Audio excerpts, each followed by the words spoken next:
Monday, March 6, 2023. It's approximately 1 p.m. Before we rise for the Pledge of Allegiance, I'm going to ask if you have a brief moment of silence for the brave men and women of the United States Armed Forces as they protect our interests around the globe, as well as the courageous men and women of the Las Cruces Police Department and the Las Cruces Fire Department as they keep our city safe 24/7, 365.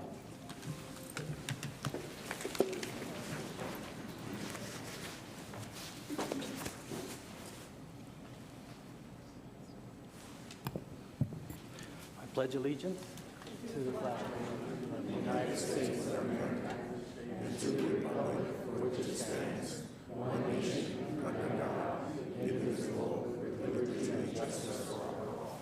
Thank you. Okay, as we always start off our meetings with our pets of the week, and Jennifer Martinez from our communications office will introduce them. Good afternoon, Mayor and Council. I am Jennifer Martinez with the City's Communications Office, and today I will begin our Pet of the Week with Riker, the cat. Riker is a 5-year-old who knows how to turn on the charm. No human is a stranger to him, as he will approach anyone to ask them for pets and scratches no matter what. This guy is FELV positive. With the proper treatment, though, he can have a very fulfilling life. He's looking for a new home with owners that can overlook that diagnosis and give him the life that he deserves.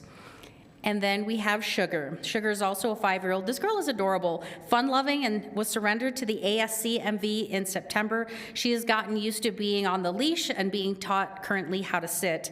She's looking for a forever home without children and is looking forward to being taught so many more things. If you'd like to meet either of these cuties, you can call the ASCMV to make an appointment. That number is 3820018. If you are interested, PetSmart has National Adoption Week going on. It runs March 6th through the 12th. There are PetSmart adoption events that will take place from 10 a.m. to 1 p.m. on Saturday and from 10 a.m. to 1 p.m. on Sunday, March 12th. Thank you, Mayor. Thanks, Jennifer.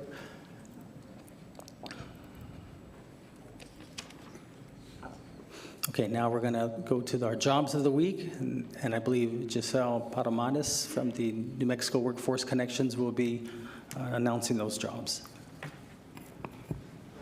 Good afternoon, Council and Mayor. My name is Giselle Palomares, and I'm with New Mexico Workforce Connection. For the jobs of this week, City of Las Cruces is hiring an art instructor that pays $20 an hour, and that is open until filled. White Sands Missile Range is hiring a budget analyst that pays $69,000 a year, and that closes on March 10th.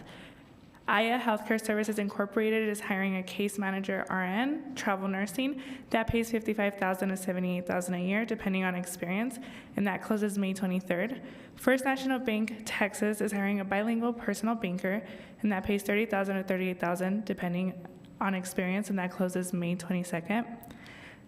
Rent-A-Quill North America is hiring a pest control technician, and that pays $24,000 to $41,000 a year, depending on experience, and that closes May 23rd. Prix Distribution Incorporated, that pays $21,000 a year, $21 to $33, depending on experience, and that closes on March 31st. And they're hiring for a counter sales representative. For this week, we are having the Lucky Charm Career Fair at the Las Cruces Convention Center from 1 to 4, Friday, March 10th. There is free bus fare, and from 12 to 1, we'll be also having a resume workshop. For those who don't have a resume, they can go an hour prior, so that way we can go ahead and create it for them. And as always, you can always connect with the New Mexico Workforce Connection by calling them at 575-524-6250, or you can visit them in person at 226 South Alameda Boulevard, or you can always go to www.employeenem.com. Thank you, Mayor. Okay, thank you, Giselle. All right, so we have some presentations that we'd like to make. First off, I'm going to ask if Sharia is here, Mulamala, if you want to come forward. Yeah. And then we'll have you bring your guest here.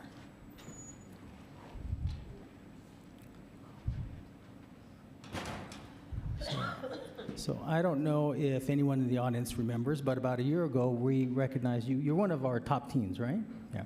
And you started an organization called Tutoring by Two. And we had, but did you also do Tutoring by Two? Yeah. Yeah. And so And so we recognize some of your helpers. And so today, you're starting an organization, or you started one that's called Hand in Hand. Yeah, yeah, I got this down. And so this is a new organization, kind of a spin-off off the Tutoring by Two, and I understand that some of these students, some of your colleagues, have volunteered some as much as 200 hours, 25 to 200. That's pretty incredible, and they don't get paid, do they? Yeah. You need to let people know that there are people who do work for nothing, for volunteer, but because they want to and they feel that this is the right thing to do. And so we want to recognize some of your colleagues, but I wanted you to just say a little bit about what you're doing here, and then we'll have you call them down, and we have some certificates to give them. Okay? Hi, so my name is Shreya Mulamala, and I'm a high school senior at Mesilla Valley Christian School. I started Hand in Hand around when I was 14 years old, and I started it as a mere service project, and I never thought it would grow as much as it's grown today. I started it by going to read books to children at the hospital and creating book drives for children at La Casa. And it's grown into as big as it is today because of the members that we're about to recognize. So I want to thank them. And I want to thank the governing body who takes extra time to plan the events that they do.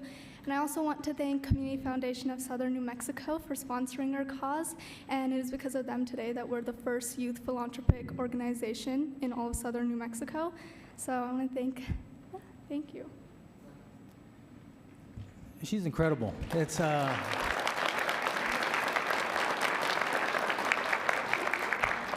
remember her name. She's going places. She's going to be amazing, and we're very fortunate to have you as a resident in Las Cruces. So did you want to invite your colleagues, your friends to come forward?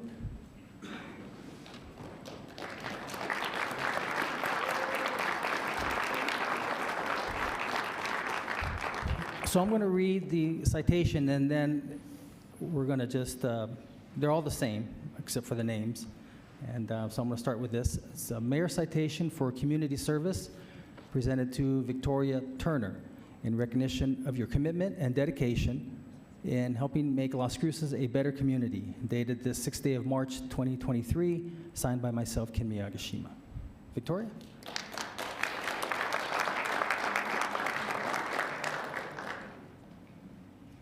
We'll take a group photo after everyone gets their certificates, if that's okay. Next is Joshua Borst.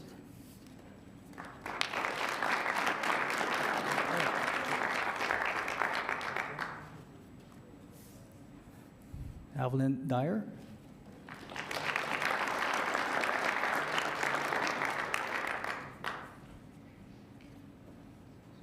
Emily Curry.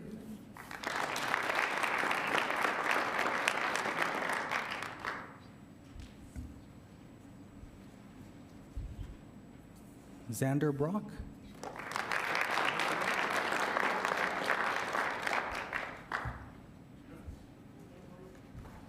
Ellie Hurd.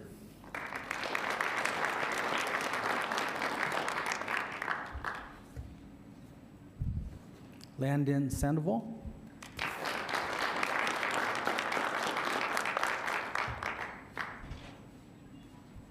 Landon Schumer.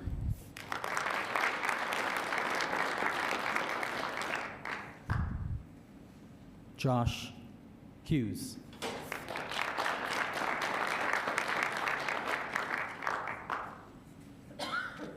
Kyler Leonard.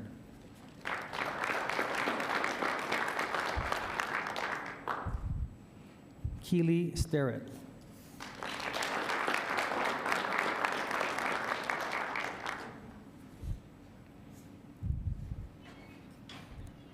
This is for you, Shreya Mulamala.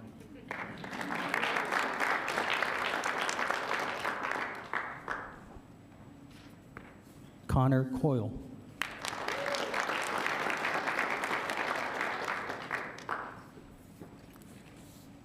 Elizabeth Duvalian.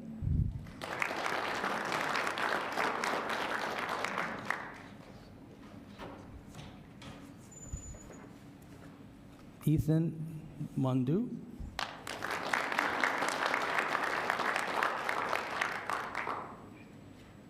what an impressive group of young men and women. We're really proud of each and every one of you. Thank you for volunteering your time to help in our other youth. And all of you are, I'm sure, are going to just fly pretty high as you get older and you move on to your various challenges and things that you want to do in life. So congratulations.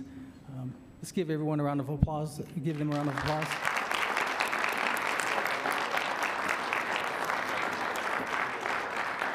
And then we're going to get a group photograph.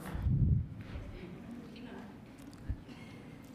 know, I have to tell you, this is so impressive. I'm going to ask my colleagues to join me down here, maybe 3 and 4 on each side. Council members, if you want to join us, this is pretty incredible. You know, not only what you do to help, but you know, you volunteer. I think about what I did when I was 14 years old. There's no way I was even close to doing what you do. It's incredible.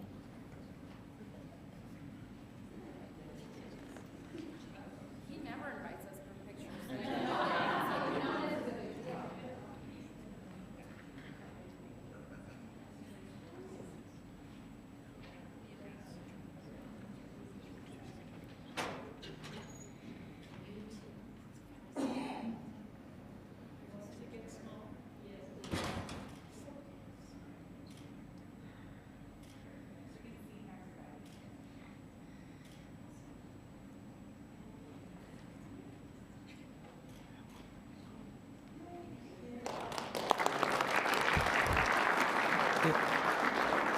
I'm going to invite, if anyone would like to say a few words before you go back to your seats and onward back to school.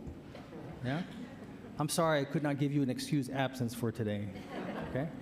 Anybody wish to say a few words? You're welcome to. Hello, my name is Connor Coyle. I am the Vice President of Hand in Hand. It is an honor to be standing here before you all. I would like to thank the City Council and specifically Mayor Ken Miyagishima for granting us this award. I hope this award inspires these younger members beside me to continue showing a Christ-like love to children that sometimes feel no love at all.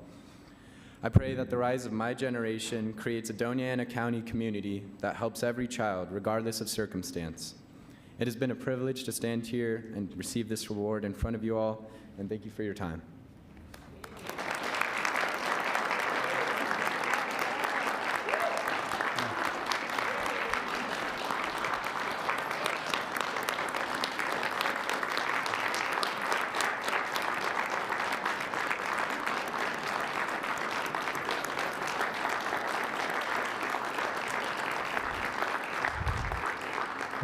I have to tell you, we broke a lot of firsts today.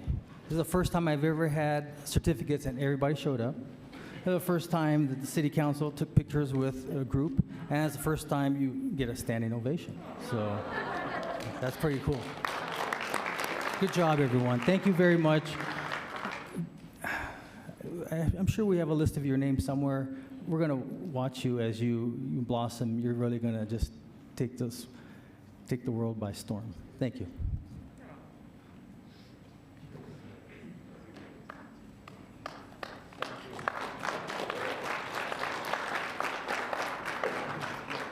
Okay, so our next citation for community service, I want to ask if Naomi Vega would join me, and you're welcome to bring whomever you wish.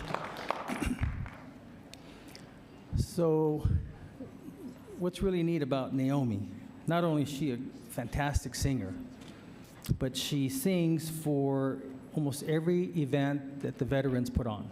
I mean, we're talking, there's a lot of events that the veterans put on, and some of them are pretty early in the morning, and some late in the evening. And as true to the others, she volunteers her time. And so we can't thank you enough for not only singing the national anthem to our nation's heroes, but also doing what you do, and you do it so well. But I do have one question I have to ask you. Every time you sing, you blow like a little harmonica? Oh, yeah. So tell me, it's a pitch pipe. Okay. I was just curious. Councilor Flores asked me to ask you what that was for. So I said, okay, I'll ask her. Oh, she knew already. No, it was for me, really. I always thought that was pretty cool. I figured it had something to do with that. But anyways, I'm going to read this to you. Mayor's citation for community service presented to Naomi Vega in recognition of your commitment and dedication to helping make Las Cruces a better community, signed this 6th day of March, 2023, and by myself, Ken Miyagishima. Thank you.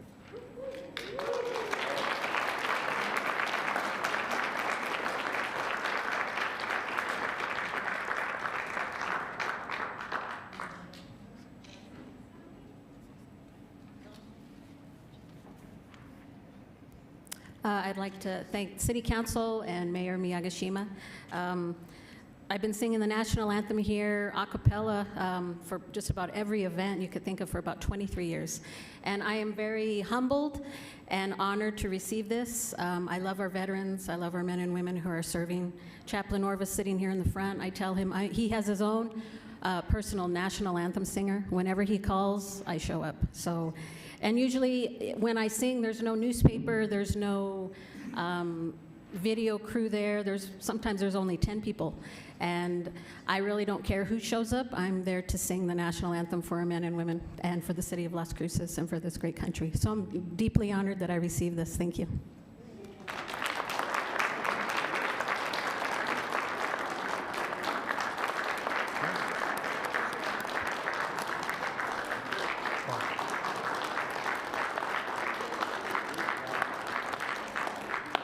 Sounds like a concert where they're saying, sing something, sing something.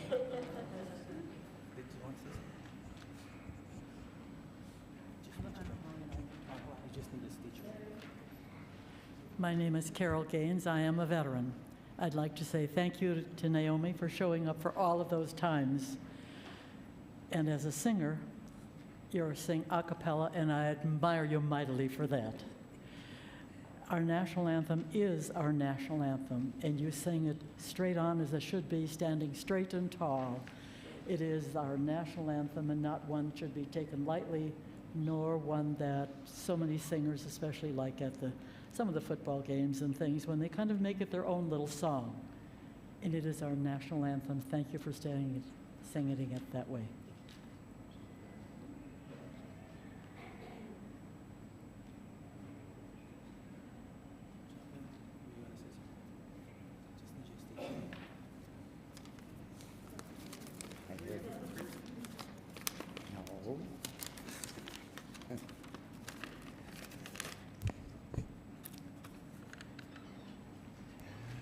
May we all pray. Father, we have the presentation of recognition to Naomi Vega, for she has sung our national anthem for so many years at Veterans Park. And this coming 25th, which is the last Saturday of this month, she'll be singing the national anthem at the flag raising. And a little bit later, she's going to be singing the national anthem with all of us. And only thing to make it better, we like to see all the views come. From 8 in the morning till about 2, we have a free cookout, hamburgers, hot dogs, everything, sodas. And that'll be on the 25th of March now, the last Saturday of the month, which is easy to remember. Yes, it is called the Welcome Home, Vietnam Veterans Day. Thank you very much. Okay, that was Lawrence Orvis speaking. Thank you, Chaplain. We appreciate it. And again, Naomi, thank you. And I believe this concludes our presentation, so I'll get back up to Council Dais.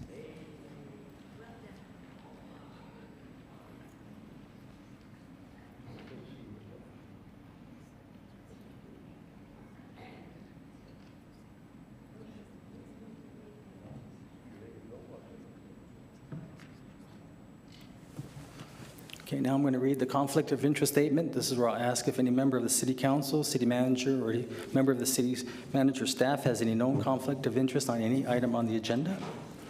None. None. Graham. Gandara. None. Aveda. None. None. Okay, None. Seeing none, now we're going to go to public participation. This is where members of the public can speak to council for a total of 7 minutes, not to exceed twice coming up to the podium. Although we ask that you state your name and that it not be discussing any pending litigation. And if you have a comment regarding something that's on the agenda, if you could wait till that item appears, we'd appreciate that. If you can't and you have to leave, please let us know, and because that way the council doesn't respond back to you. So I usually like to start on my left on the first row, and nobody's there, so second row. Anyone? No. Third row. It's good to see Mayor Pro Tem Emeritus and Woman of the Year, I think, Dolores Archuleta. Good to see you. Good afternoon. My name is Diane Starbuck. I'm a member of Animal Advocates for Change. Did you know March is National Pet Poison Prevention and Awareness Month? Yes, and I'd like to commend Dawn Duncan and her group Animal Companions of Las Cruces for their efforts to bring emergency vet services to Las Cruces and southern New Mexico. I'd also like to commend Lieutenant Joy Wiedela, Gino Jimenez, and all of the animal control officers for their efforts to understand TNR, community cat funds, and for educating the public. All right, this is usually who people see when they have issues and they call somebody. So this is very important that they get across the correct information. And I know they've received criticism in the past, but I wanted to personally thank them for their efforts and for going out into the community and giving out this information. March 13th is National Canine Veterans Day. And also for the public, please spay and neuter your pets. Thank you. I'm sorry about. Thank you very much, ma'am. Ms. Starbuck, thank you for that. And we appreciate everyone's efforts to trying to bring that 24-hour care for our animals. That's great. And I know that Carolyn's she works with me. She's my policy analyst. I know she's been doing her best, and I hope things are moving forward. Thank you. Okay, that was the third row. Anyone else on the third row? Sorry, I was almost falling back here. I remember years ago, there was a counselor named Steve Trowbridge. I don't know if he's watching, but he fell back. He's like a turtle on his back, and he couldn't get up. You remember that counselor, Mayor Pro Tem Archuleta? Yeah. I didn't want to be the second one. Fourth row? Fifth row? Let's ask the Sun News reporter to ask the question. No, I'm just kidding. Sixth row? Yes, sir. Peter Goodman. Finally got you. I have 10 pictures of you, different glasses, non-glasses, hair, no hair. I've got you. A master of disguise. So does that mean I don't have to say my name since you said it? No, we still need it for the record. For the record, I'm still Peter Goodman, and you'll be shocked to learn I'm going to talk about police accountability. I do want to say first that was a wonderful ceremony with those kids who tutor, and I rushed to get their contact info to see if they wanted to talk on radio with us about the good things they do. Having said that, it was interesting to watch the OIR's report. Clearly, they are not doing and not able to do all the things that should be done in terms of police accountability. Some of their faults are correctable by contract, and I commend you for, as I understand it, I don't know which pieces you're working on and how that's going, but you are going to expand their contractual duties, and I think that's great. It was also great to hear them acknowledge that they work in tandem with citizens police oversight committees or commissions or whatever you want to call them in other jurisdictions, because that's how it should be. Because some of the things that should be done and that we need done can't be done by ORR in terms of citizen being seen, the participation of citizens being seen, such as to not only involve people, citizens coming to the meetings, but to enhance trust by the citizens. Use of citizens as a conduit for information that maybe people are afraid to get up and talk to the police chief about, since it involves folks working for him, but also to help the police make themselves understood better in the community. So it really would be good to have both. I want to make real clear that those of us who are involved in this and who speak to you to the point probably of exhausting you aren't wedded to any particular concept. We can see, I think anybody can see, police accountability needs to be more serious here for a lot of good reasons. It was suggested that the best way to be heard was create a draft ordinance, so we did that. We're not wedded to the terms of it, but certainly there are some concepts that are necessities for that kind of commission to work. And I look forward to the opportunity to talk with you further at a work session, hear more specifically your questions and concerns about such a thing, and perhaps bring in some outside expertise to help us all understand the issue better. Thank you. Thanks, Peter. Yeah, you know, Dr. Nesson emailed me. I haven't emailed him back, but I'm going to want to get together with you and the other colleagues and see exactly what this hybrid model look like, and if it's something there that can be brought back to council for a work session, then I'll do that. But so that's usually the first step, Peter. Just thought I'd let you know. So I'll be reaching out to him. So the promise you made, I hate to be impolite, but the promise you made like a couple of months ago to have a work session on this is now dependent on whether one person approves of it in an informal meeting. So, Peter, I mean, we're happy to meet with anybody anytime, Yeah. and certainly you, sir. Yeah. But Yeah, so what I like to do is get together that group that was on the Zoom with myself, and like I said, meet and have that session to discuss this hybrid model that was brought up. So, and we'll just move forward with that and take a look and see how that works. well, whatever you and the council decide, we'll do what we can to try to have the issue heard. But for the record, I don't think that's the right way to go about it. But Well, there's 4 council members that can override me. If they choose to do that, they can do that. But last I was at, it didn't have 4. There was 3. So, thank you. Okay, so that was 6th row. Anyone else? 7th row?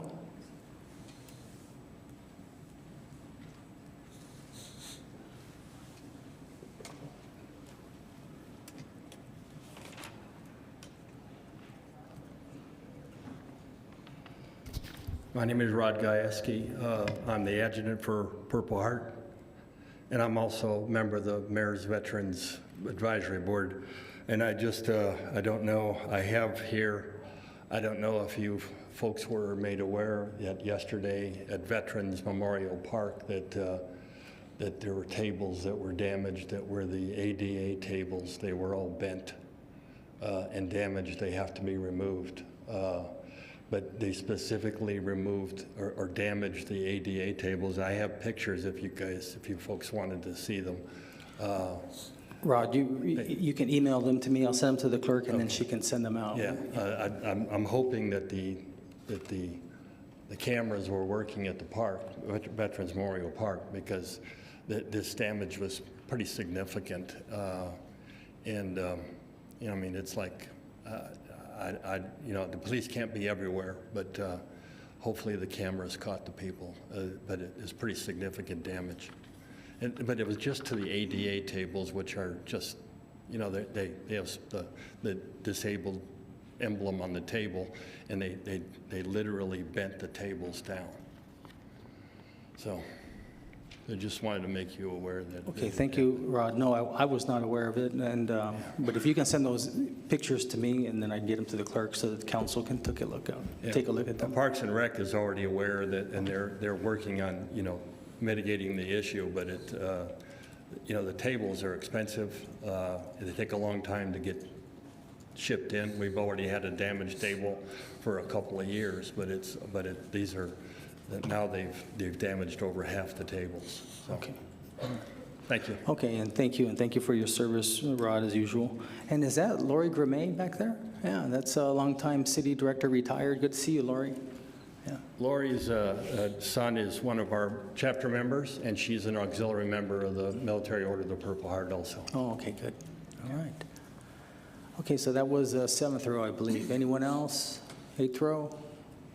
Last row? Anyone else on my left? Okay, so I'll move to the right. 1st row, 2nd row looks like staff. 3rd row looks like staff. So does 4th, 5th, 6th row. Anyone? 7th?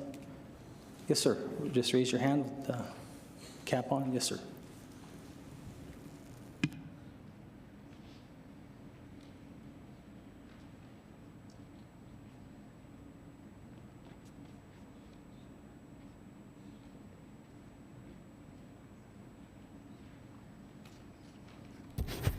Howdy, my name is Lonnie Montgomery, and I'm a follower of Jesus Christ. And I wanted to thank the council for getting things through the state where we have a cannabis dispensary on nearly every corner in Las Cruces, New Mexico.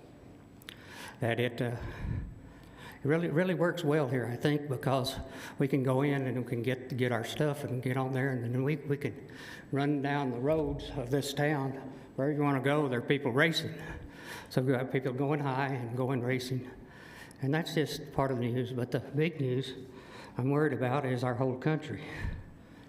You get the country, depends on what news you watch, that where it's going to be. But overall, we're not doing well.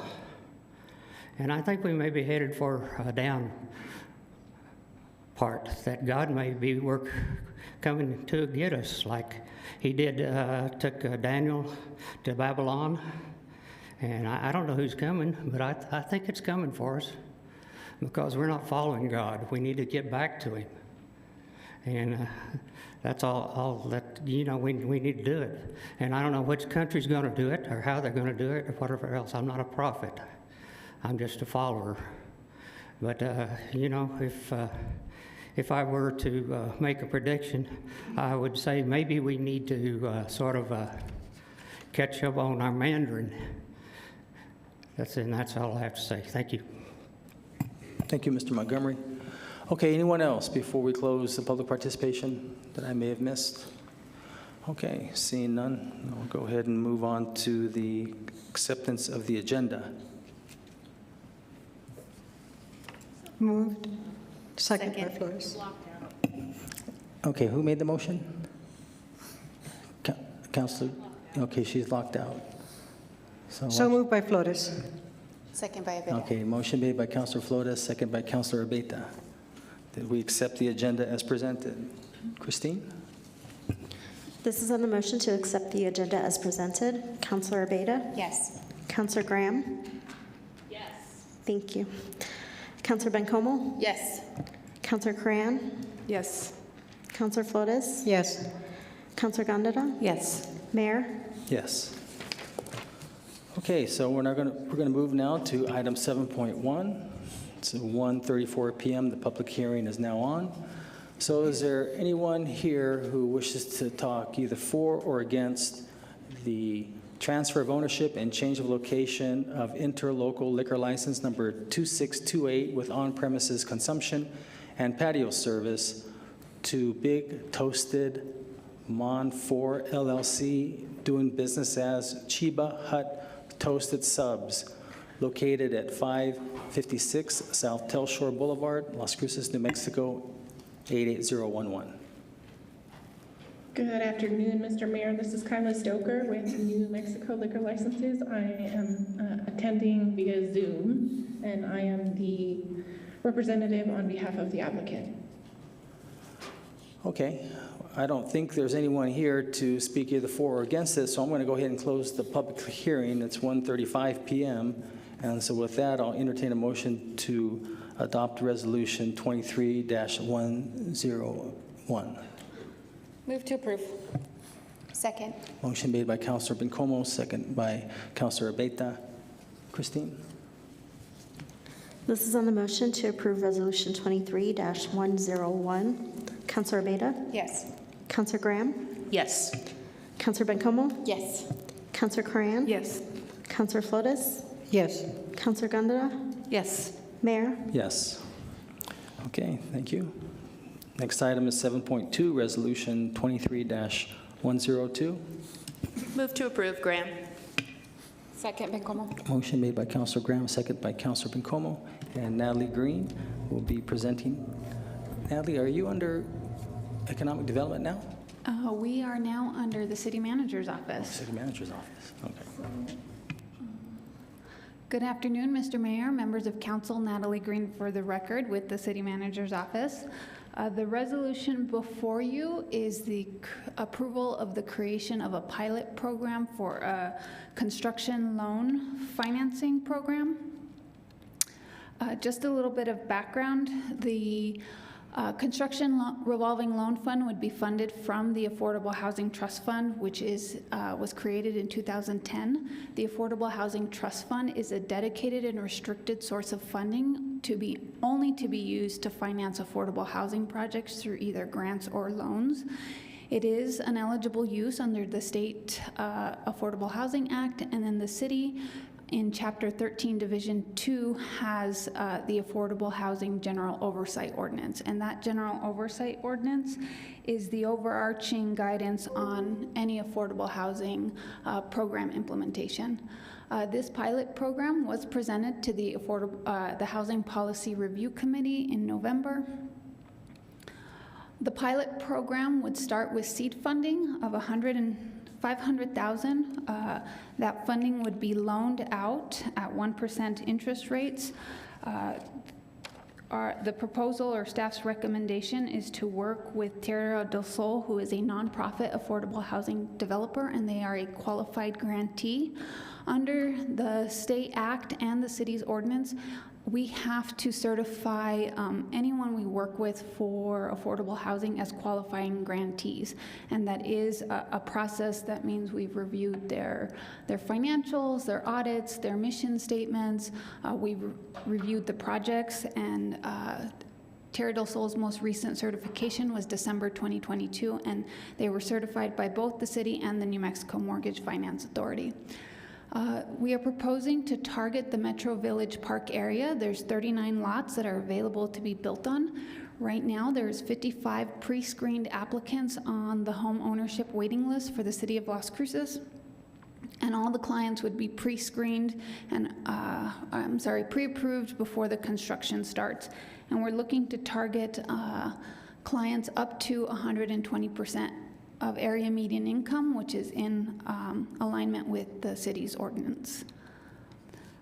The individual construction loans would be secured with a mortgage and corresponding security instruments that includes a promissory note, a deed of trust, and then the loan agreement. And the loan agreement outlines the actual stipulations, right? At what point they can draw down funding, and then all the funding is paid back with interest at closing on the client's permanent mortgage.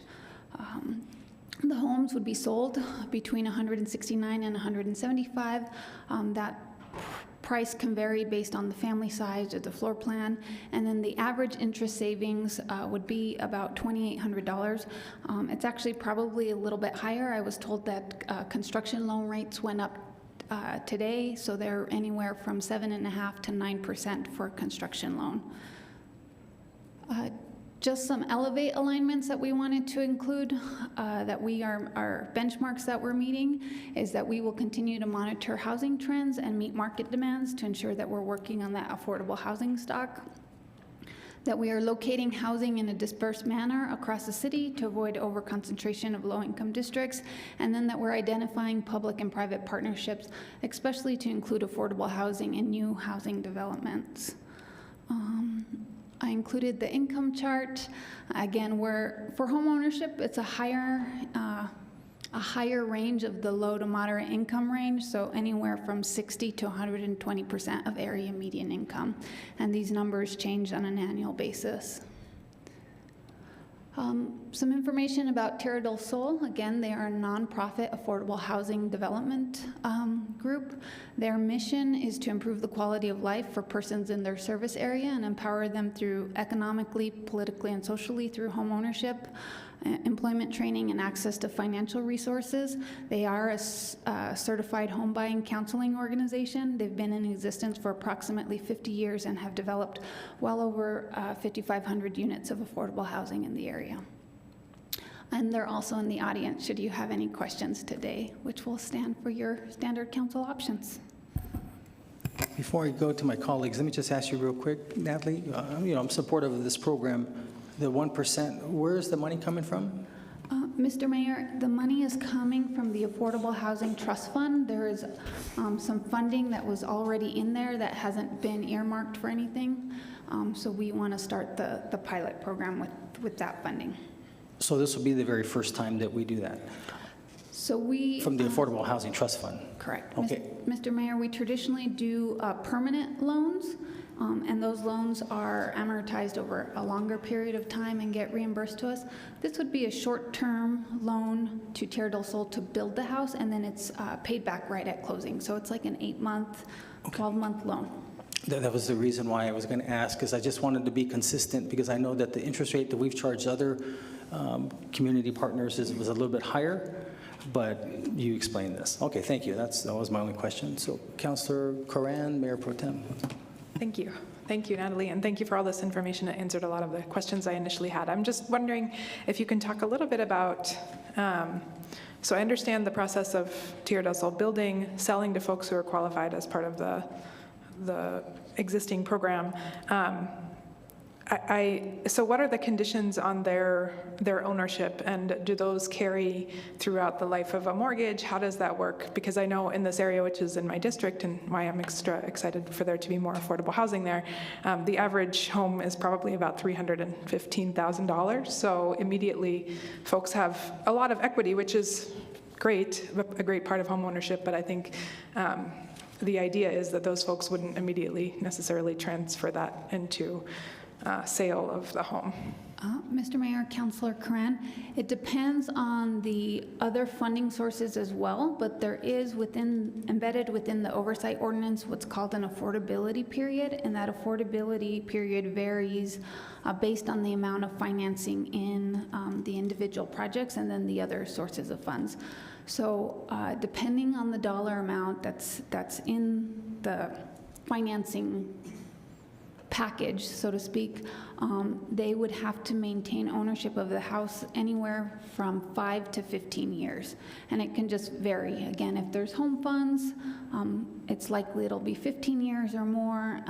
If there's maybe something just like impact fee waivers, then the financing would be at a lower amount.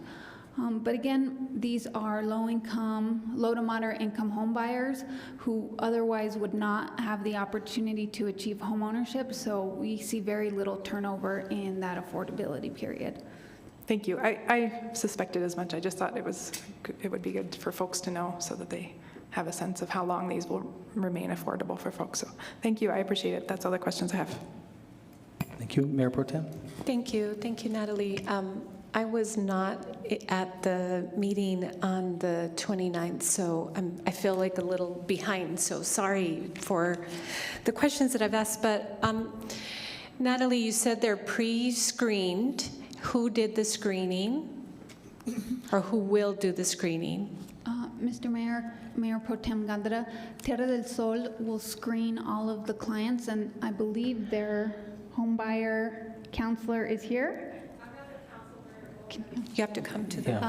And so they are screened or pre-approved, so to speak. So they'll verify their income, they'll work on, figure out their front end and back end ratios, and they'll, depending on, a lot of times they get down payment assistant loans through MFA, so they have to go through home buyer counseling throughout that process. But this is Socorro. Yeah. Hi, I'm Socorro Rodriguez, and I do the pre-qualification for all our clients. My coworker, Olga Diaz, does the home ownership counseling. So pretty much the list of clients that I have, they started applying since 2020 when I moved from banking to the organization. So a lot of them are ready. Now, things can fall apart, but we always have plenty of clients that can move up, and I'm being fair to move them up according to date of application. And they are screened as far as, debt to income ratio, their scores, because the financing has to go through the banking. So. Okay. Thank you. Thank you for that. So you also providing the counseling? Yes. Now, you mentioned that if things fall apart, so in the event that they can't manage, I know that once they close, the money comes back to us, right? But is reimbursed, correct? Mm-hmm. Yeah, the payoff. But what happens in the event they cannot pay over the life of the loan? It's going to be treated. And what I meant when they fall apart, I'm saying like the list of clients that I have, if I go back, because I'm going back to 2021 or 2020, I go over everything that we discussed in the past to get them a pre-qual. But if they turn around and tell me, well, we just bought a new car, then I have to refigure things. And then if they don't qualify, then I have to work with them and tell them, okay, this is what we need to do. That's what I meant. Now, as far as not paying the house, it's just going to be treated as any foreclosure, correct? Mr. Mayor Pro Tem Gandara, Natalie Green for the record. Because the loans are sold to a primary mortgage company, so like Bank of America or whatever mortgage company, if they were to like foreclose, the bank would go through that process, and any lien that was left from either us or MFA would go through the foreclosure process as part of the permanent financing. But in this particular programming, again, we get paid back at closing, so our construction loan obligation terms are met. But I can, and I'm gonna look at Jan, I can only imagine 0 foreclosures in the 50 years. So. That you've done this, okay. Well, in Tierra del Sol's history of 50 years, they've had 0 foreclosures. Okay, all right, that's good to know. Now, do you have through all the various things that you're asking for Tierra del Sol to do or provide, do you have a clawback measure? And I think you know that we've had some communication with our attorney that asked us to really think about these things, and I'm hoping that you're going to address those issues specifically that she brought up, because they were of concern to me. Correct. I think there was some confusion. Again, the city has a general oversight ordinance which mandates all of those provisions, a clawback ordinance, an affordability period, and all of those would be included in the promissory note. Okay, good. Deed of trust and the loan agreement. That's all I need. So we do have those security instruments in place. Okay. I do want to note that we can only use our funding for affordable housing. To use it for anything other than any affordable housing would not meet the state's anti-donation exemption. So we will never build like market rate housing, right? It's always going to be affordable housing that's compliant with the state act and the city's general oversight ordinance. Thank you, Natalie. I appreciate that. And I think this is a great opportunity, something different in our toolbox, and I appreciate you bringing both Jan and Natalie and staff. I appreciate you bringing this forward. I'll turn it back over to you, Mayor. Thank you. Thank you. Councilor Graham, Councilor Bencomo, Councilor Flores. Thanks. No questions, just thank you, Natalie, for presenting this, and as Councilor Coran mentioned, providing a lot more context and detail for the program.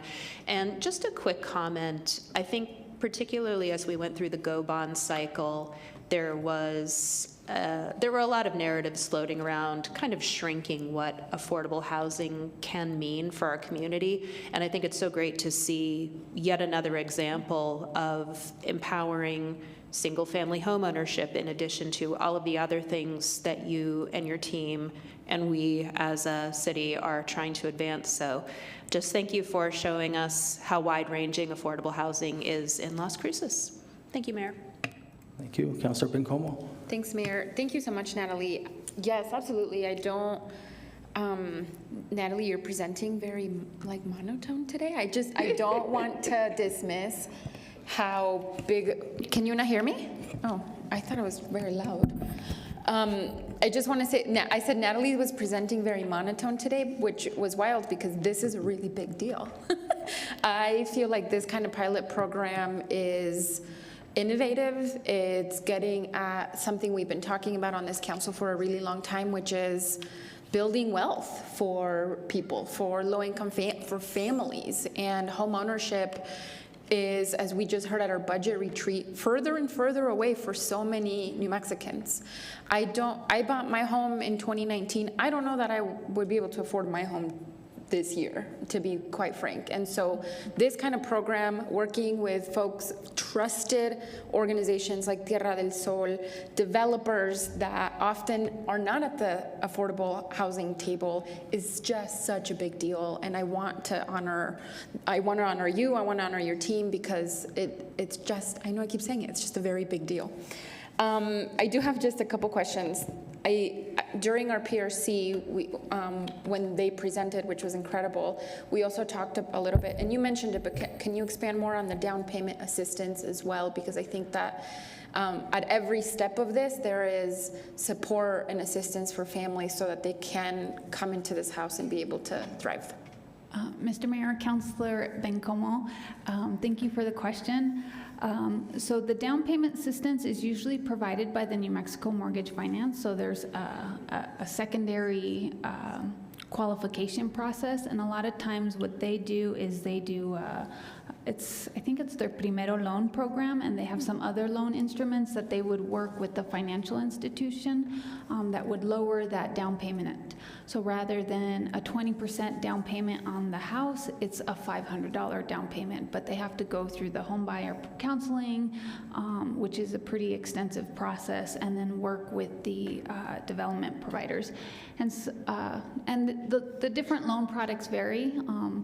Because each family is a little bit different, right? Their credit scores are different, their household makeup are different. So it's one of the reasons why we didn't get into such specificity in the ordinance, because it's each one's different, and like Socorro alluded to, things change. So even though they're on the wait list in 2020, they could have had a baby, or a child could have aged out and moved out.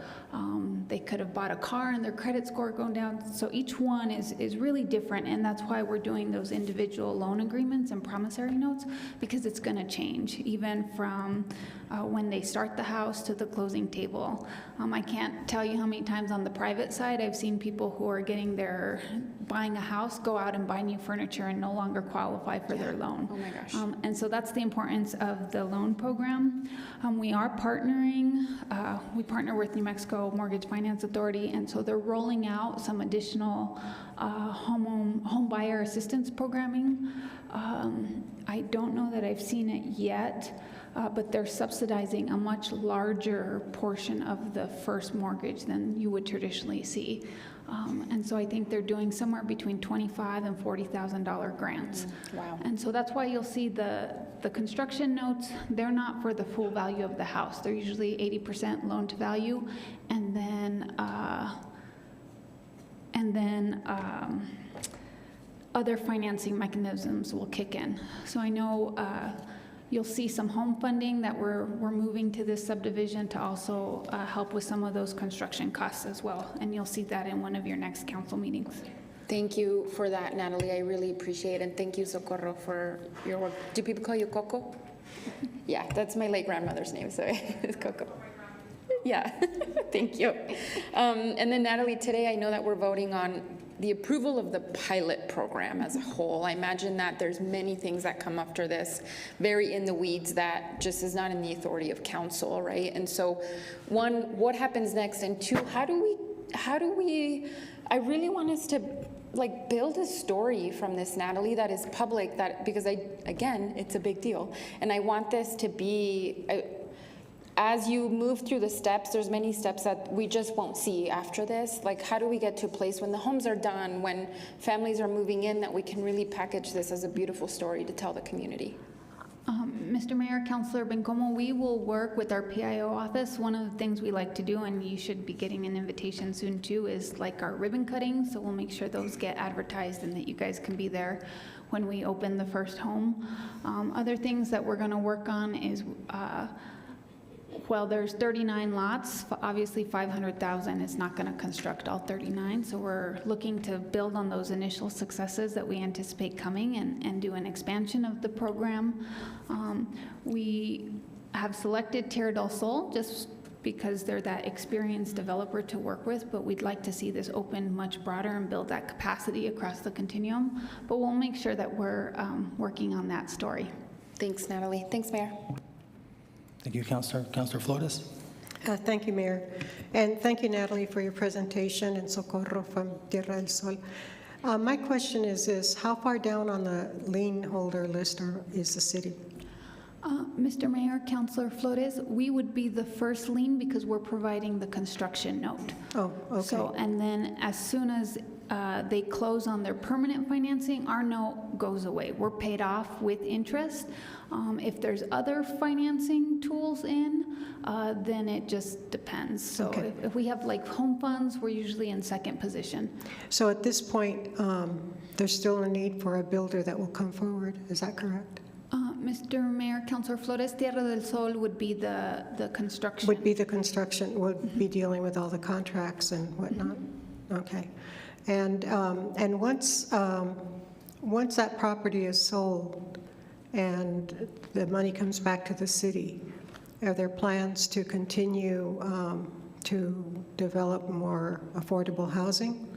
Mr. Mayor, Councilor Flores, this would be a revolving loan fund. So we would, I put a picture graphic, right? So we'd loan the money, they would construct the house and close, and we would get paid back, and then we could reloan that same amount of funding to a new house. And how long have we had that fund? Since 2013? The trust fund itself was created in 2010. However, the construction loan, revolving loan fund is new. That's would be today's action. Oh, that's new. So that's why that money, did the money sit there since 2010, or how does that work?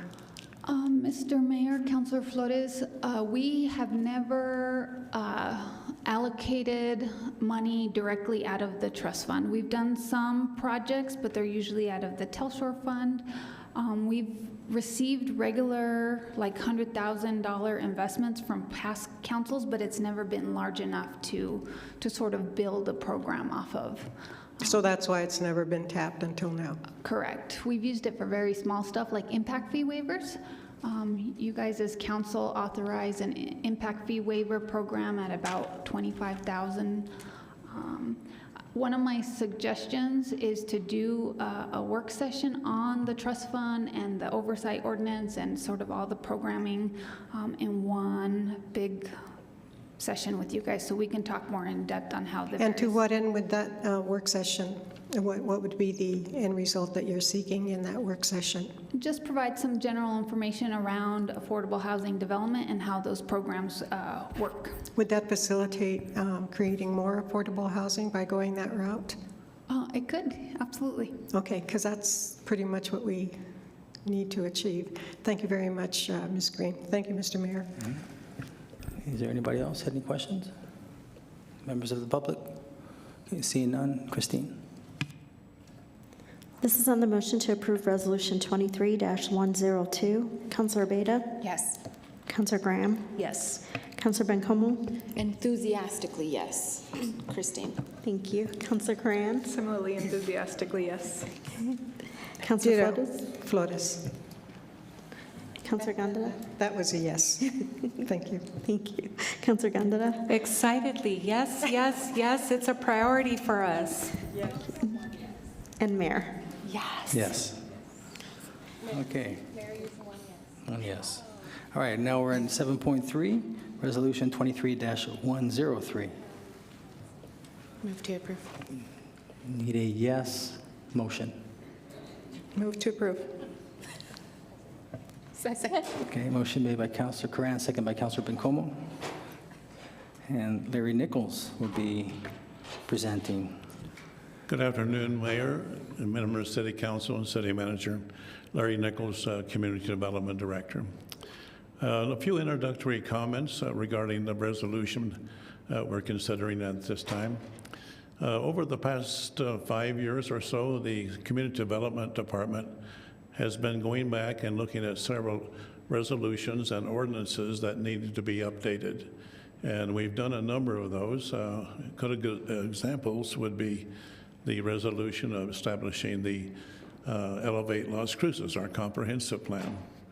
Another would be several of our building codes, that the energy code, the existing building code. And we currently are undertaking the updating and improvement of the zoning code known as Las Cruces, realized Las Cruces, which will be coming before you in the next few months.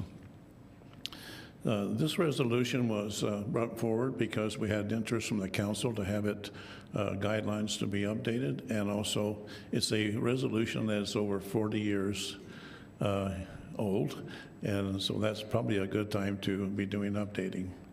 With that, I'll introduce Mr. Dave Weir, and he'll give you the specifics of this resolution.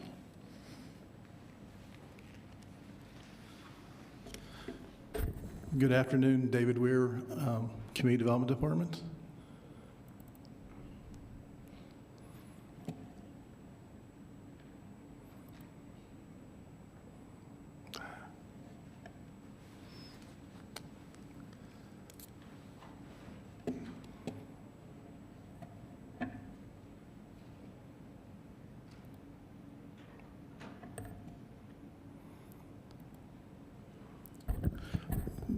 Mayor and City Council, this item is a resolution, as Larry said, to update the addressing and roadway naming policies and procedures.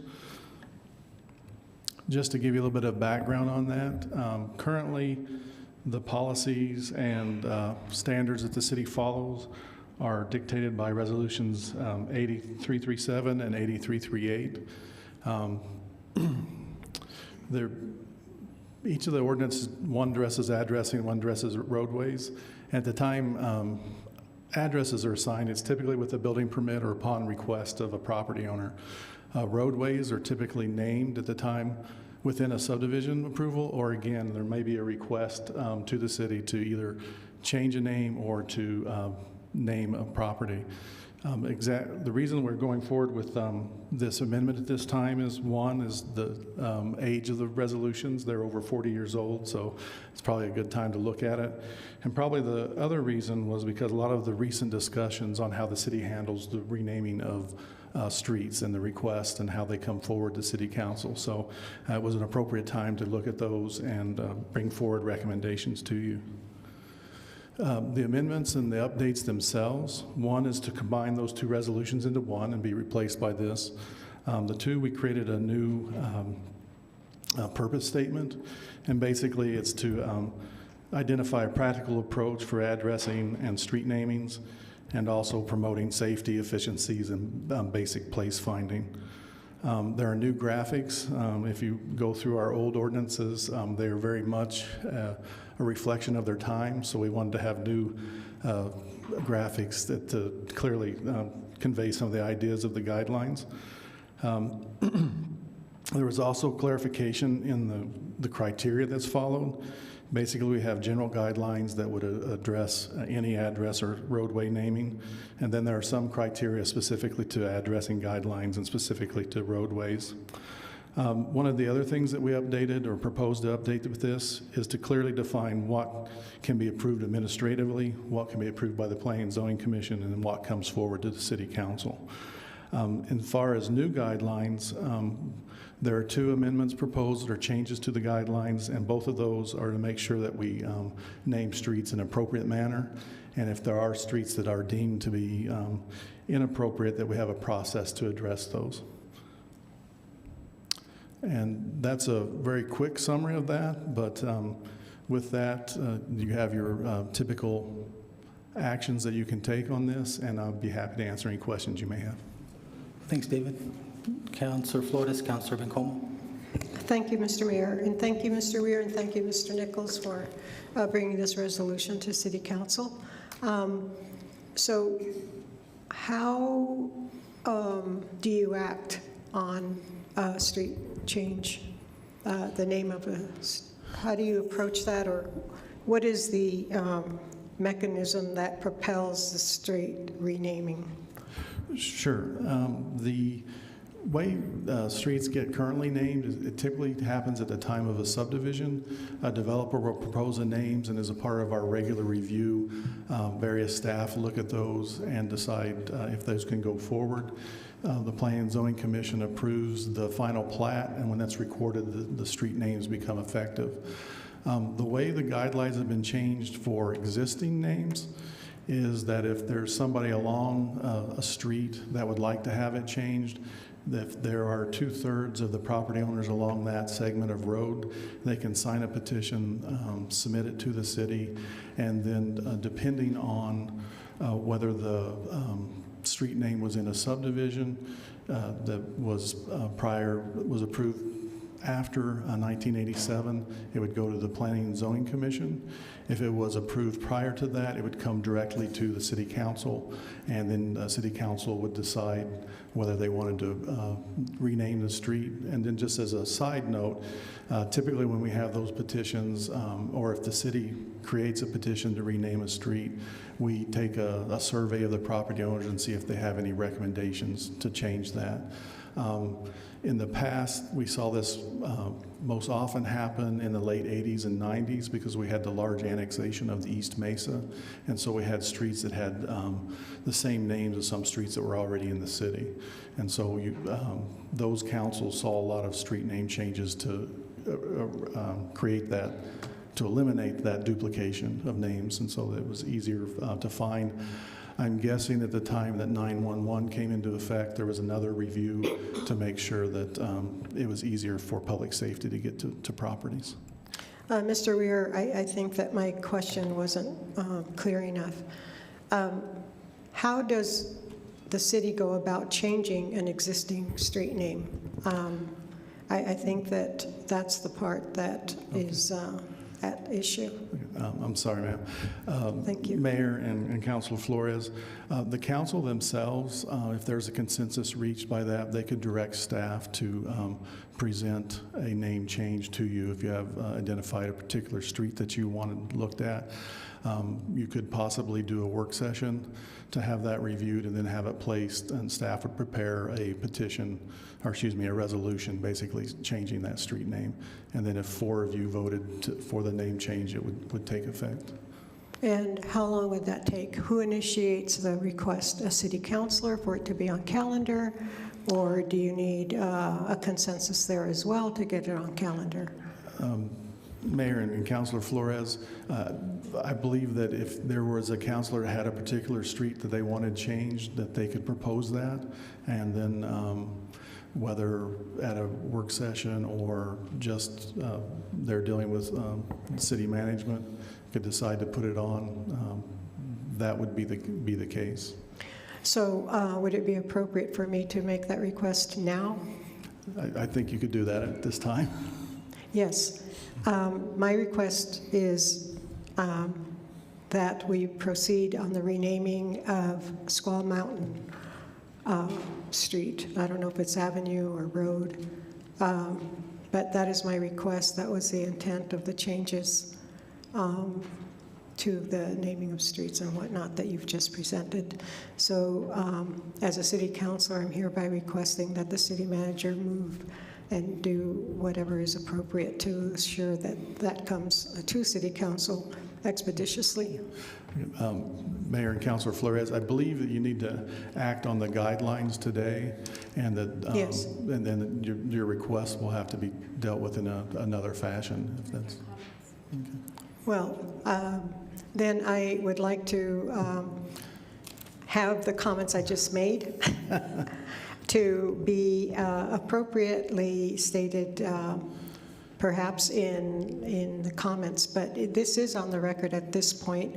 So I believe, Mr. Weir, that this the request I made now is, yes. Yes, procedurally, you're absolutely correct. It would have to be after this is approved, so I'll make the request in my comments. Thank you very much for your presentation, and thank you, Mr. Weir and Mr. Nichols, for moving on this. And yeah, I'm glad I was sitting when I was waiting for it, but thank you.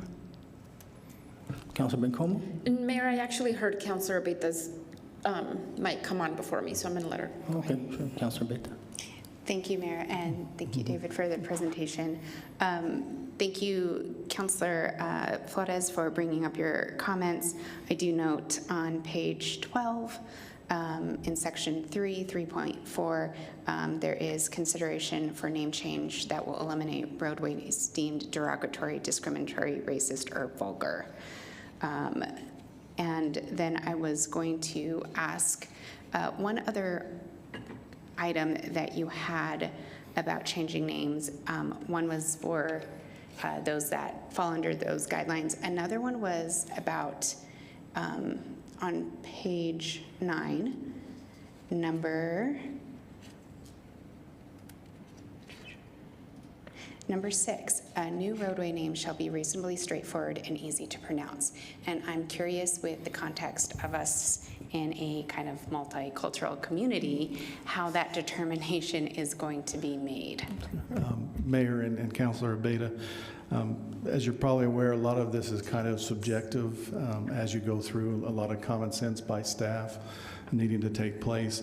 But earlier in some of the general guidelines, there's direction that the staff, when they review these requests for names, that they be aware of the meaning in English and the meaning in Spanish, so that there's not confusion from that. There's also the desire, I believe there's an example of shoot, I forget what it is now. It's like Fir Street and First, or if it was somebody's name, like First, where the pronunciation is very similar. And so what the desire is to try to eliminate those. And the city has a master file of all street names. And so as we do these reviews of these names, we need to check it against that list and kind of do a drive-by.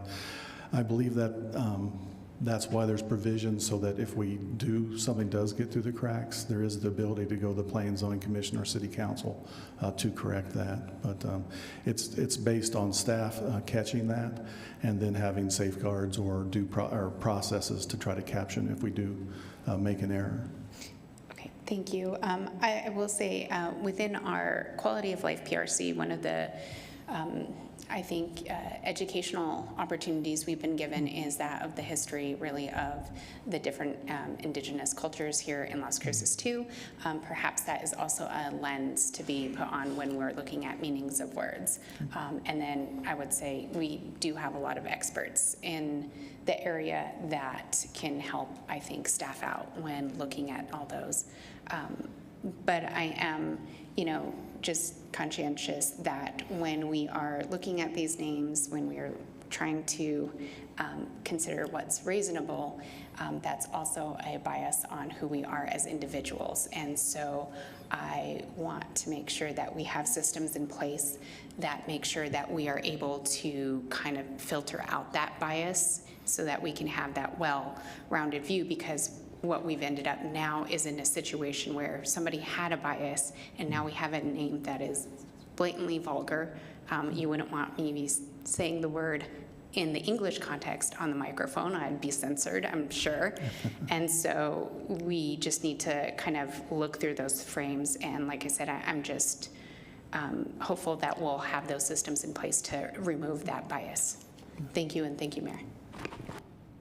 Thank you. Councilor Bencomo? Thanks, Mayor. Thank you, Councilor Bate. That was beautifully stated. And thank you, Mr. Weir, for the presentation. But really thank you and Councilor Flores for working on such important language to bring these guidelines to update. 40 years ago is a long time. Many things change in society and the way we use language and the way we relate to one another. And that should be looked at every once in a while. So I really appreciate this.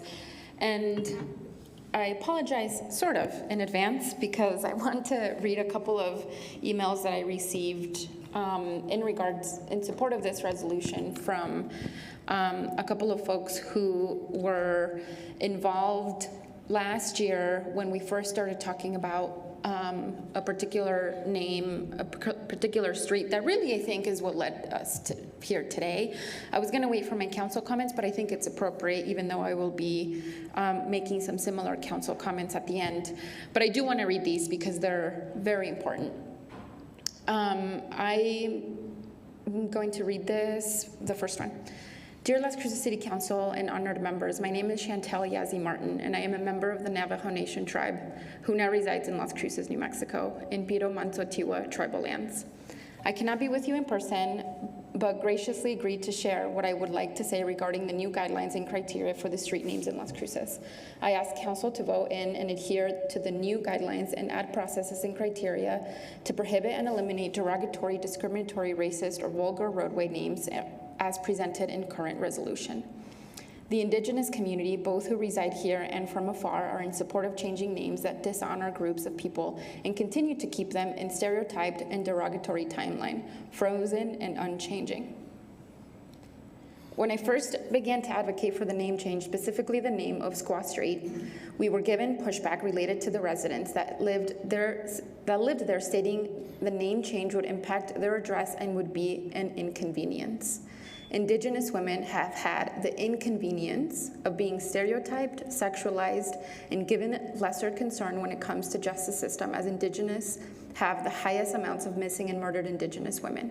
I understand the concern. However, this inconvenience of changing an address has never contributed to the mass murder and kidnappings of a group of people. All this relates to the name that was given through Hollywood to depict an image that was defined for us, which continues to impact many of our women today. The City Council has a chance to move Las Cruces forward with making the change and standing with our Indigenous women in the city, like myself and beyond. I encourage you to continue to do research and the background and evolution of the word squaw and support this resolution to passing and provide an opportunity for Indigenous communities to feel welcome here, as well as uplift and empower our Native women, both locally, nationally, and internationally. The next one I'm going to read is from Mia Hammersley. My name is Mia Montoya Hammersley. I am a member of the Piro Manso Tiwa tribe. I write in support of resolution number 23103 and specifically in support of the adoption of New Mexico Roadway Guidelines number 5, which prohibits roadway names that are comical, derogatory, discriminatory, racist, or vulgar in intent. Last year, I submitted a letter to City Council signed by allied individuals and organizations from across the state in support of the proposal to change the name of a road currently named after a derogatory and harmful term for Indigenous women. Place names can carry powerful historical significance, and the use of discriminatory language or racial slurs represent a traumatic history of racism and colonization which continues into the present day. For example, New Mexico is the state with the most cases of missing and murdered Indigenous women. The continued use of slurs that devalue and dehumanize us are linked to this epidemic of violence. I support the passage of this resolution because everyone deserves to feel safe and valued in our community. The last one I will read is from Dr. Donald Pepion. I, Donald D. Pepion, hereby respectfully appeal to the City Council of Las Cruces to establish the new guidelines. I passionately believe that the street name Squaw needs to be changed because its meaning over time evolved to connotate the subjugation and demeaning of Native American women. I believe overwhelmingly evidence of missing and murdered Indigenous women in the United States reflects a social problem related to normalizing these kinds of racist terms. The City Council now has an opportunity to demonstrate true leadership by initiating social justice justice instead of perpetuating continued subjugation of racial minorities. Let us continue to be part of our diverse society in New Mexico by taking a stand for those voices that are repressed due to their low population numbers. Thank you, Mayor. Thank you. Anyone else? I just have one question. I'm supportive of this and will be voting for it. However, I just want to point out, and I think if I read it correctly, so if hypothetically the council changed the name, there's nothing that prohibits the residents, because I think I read where if they have 75% who wish to change the name back, they could do that. So that's what at least that's what I thought I read in there. Is that what your understanding? 75% of the residents too, if they want. Because think about it, if council changed the name and then the residents, they bring a petition and they bring the petition, then 75% or more says we want the name, this name. Mayor and City Council, currently, I believe it's 80-33-338 allows 75% of the people to submit a petition, and then council decides whether to grant the name change or not. This changes it to just 67% can petition, but ultimately it's the City Council decides whether or not to change the name. Just because they have that percentage saying they want the name change is not a guarantee that they would receive it. You get the opportunity to name the street. Okay, so 67. I thought I read 75%. So you're saying 67, so that's 2/3. Yeah. Earlier, it was the current resolution has the 3/4 of people on a street. This change guideline lowers it to 67%. I see. Okay. Yes, Councilor Beta. Thank you, Mayor. David, then, when should this be adopted? If a resident did want to come back with any sort of street names, they would also need to adhere to the guidelines of these principles. So a name change that would want to revert back to say something like wouldn't be allowed because it would fall under the guidelines of vulgar and offensive, and so it would deemed inappropriate right away anyways. That's correct. Staff probably would not support the name request. Okay, thank you. Thank you, Mayor. Okay, if there's nothing further, any members of the public who wish to speak about this? Yes, Mayor Pro Tem Archuleta, Emeritus.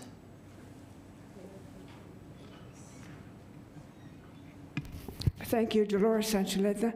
I stayed behind to listen to this resolution, and of interest was the street squaw. And as a Native American, I have to listen to this as well. It was well covered, and it's not going to be easy, but it was well covered, and you are interested in doing the right thing. Now, when I was in the council, we had, and this is something that needs to be addressed first. Do we have streets in Las Cruces spelled different but pronounced the same, or the other way around? In my District 3, we had that case. The ambulance was called, my constituent had a heart attack, and the ambulance was called, and they didn't specify where that street was. It was just sounded the same as the other one, and they went to the wrong house. Unfortunately, that did not end well. So think about those kinds of issues that we might have to. And thank you all for bringing this up. Like I say, as a Native American, we do have other names that we could use in place of squaw. Thank you. Thank you. Anyone else? Okay, seeing none. Christine? This is on the motion to approve Resolution 23-103. Councilor Beta? Yes. Councilor Graham? Yes. Councilor Bencomo? Yes. Councilor Coran? Yes. Councilor Flores? Yes. Councilor Ganda? Yes. Mayor? Yes. Okay, item 7.4, Resolution 23-104. Need a motion, second. Move to approve, Corin. Second, Abeda. Motion made by Councilor Coran, second by Councilor Beta. And looks like Barbara De Leon will be filling in for Sergio. Okay. That's right. Good afternoon, Mayor and Council.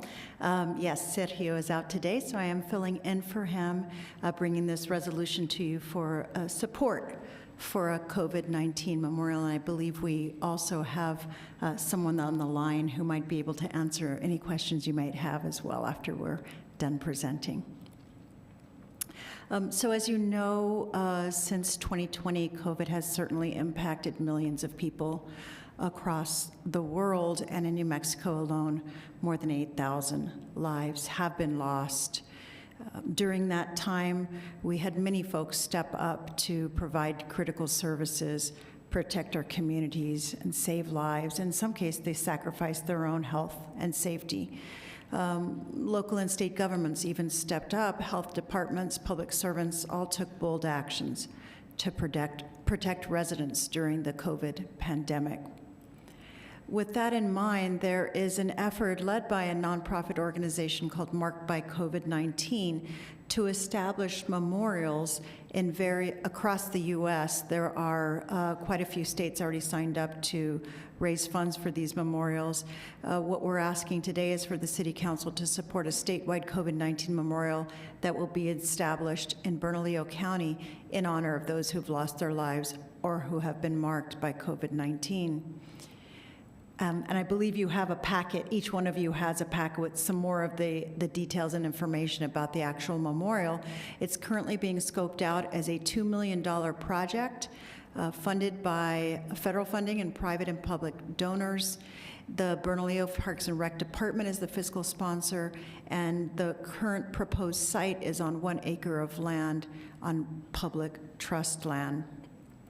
And I have just a brief snippet from the handout that you have with respect to the location of the memorial and the conceptual design that includes a pilgrimage or a walk, some gardens, and some other vertical structures, and there's also some virtual interaction as well planned for this memorial that we'll talk about in just a little bit. Each life lost to COVID-19 matters.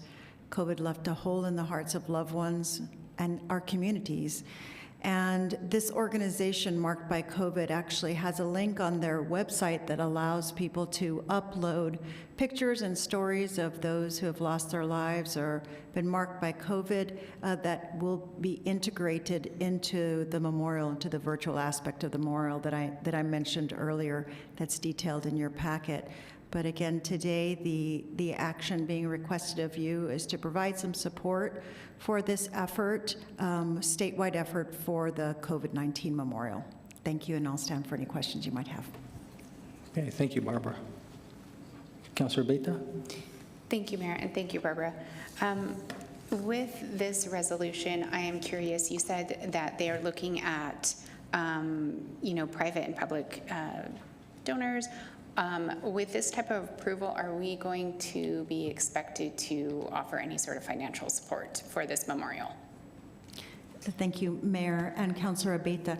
At this time, there's not the expectation, but certainly the support helps with fundraising and with grant applications as well. And so that's what's being asked today. And certainly, if there is some initiative by the council at a later date for support, that could be considered separately. But today, we're solely just looking for a resolution. As I said, I think that will help with the various grants and fundraising that this group is initiating. Thank you. I absolutely am in favor of doing a resolution to support. Obviously, I am very grateful for all of the medical professionals, first responders that helped during this time. And, I do think it's great to honor the situation that everything was in. I do have a kind of caution about us offering any sort of financial support in the future, just because this is located in Bernalillo County and would not be easily accessible to our own community in the future. So thank you. Thank you. Any other comments? I just want to thank you for the presentation, Barbara. I just want to take a moment. Obviously, I've been kind of reflecting back on this year since it's my last year, and I think about when we were what we were dealing with COVID, and many of us here on the dais, and I agree, Councillor Abeta. I was thinking about our police, our fire, our EMS, our doctors, our nurses, the nurse assistants, the ones who cleans the hospital. This was really a challenge. And I think because we were just in it, we were just doing what we needed to do to get through things and make things work. And so I want to and then of course our staff here that, I often in awe how during that time they still were working on the projects that the voters had approved. And I think it's, this is, I am supportive of this. I think that all of us have lost someone probably from our own families to friends to this dreadful virus.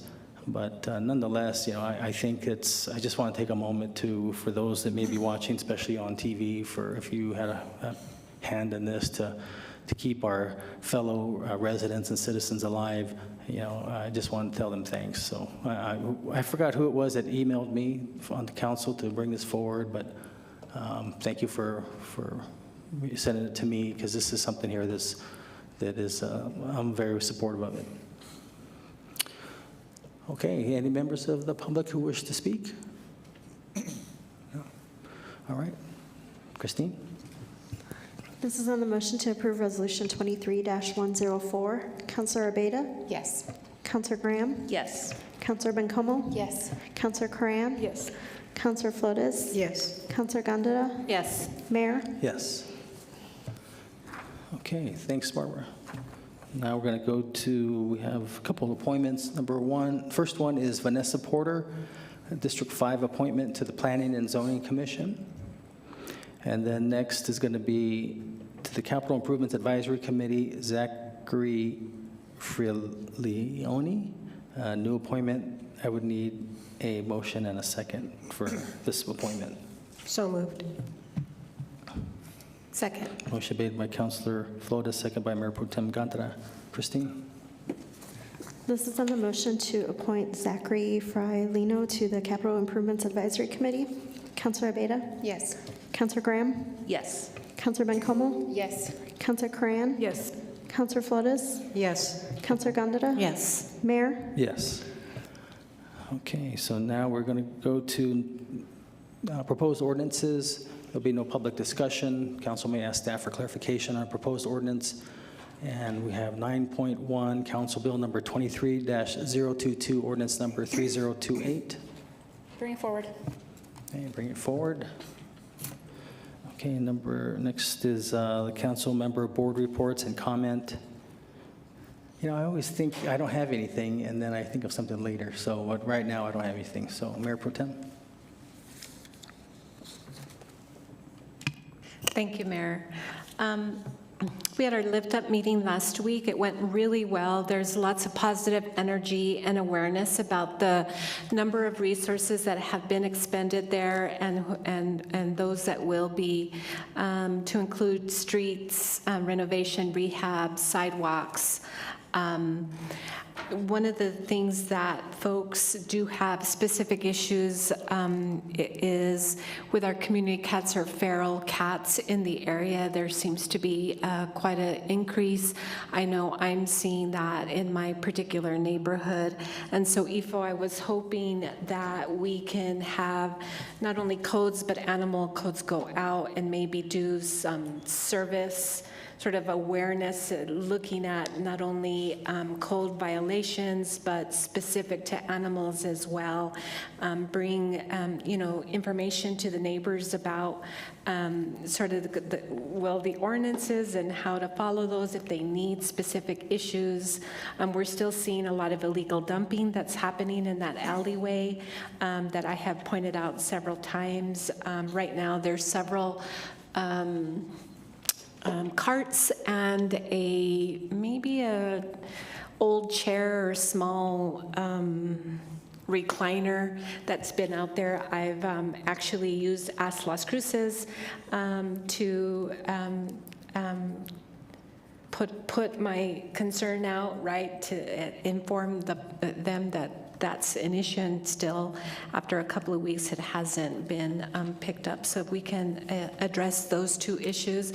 And then specifically, the neighbors are continue to be concerned about the Madrid complete reconstruct there, and would like to see a complete streets and concept to reduce speeding, to have more trees. And we're working specifically with the Neighborhoods program. I think that's a cute name, but Mayor, if you know, Craig Finsky is working on bringing 50 plus trees to plant, and they'd like to plant in that lift up area. And we're looking at having a work session, or not so much a work session, but a presentation specific about the neighborhoods trees. And so I'm hoping that as the plans are being rolled out or developed and designed specific for Madrid, David, Mr. Cedillo, that I know we've had one meeting and that didn't go quite so well. Not very many folks from the area came to that first meeting, but as we're looking at sort of unveiling that we consider what it would look like to have something very specific like we have on Tell Shore, with the full of beautiful greenery and shrubs and bushes and those things kind of in the middle as you're driving both sides. And then, as people, I hope people are aware, March is Women's History Month. And in the last 2 years, I've honored women that have been important in my life, both professionally and personally. And in the first year, I started with my very first teachers, which were my mom and my grandmothers.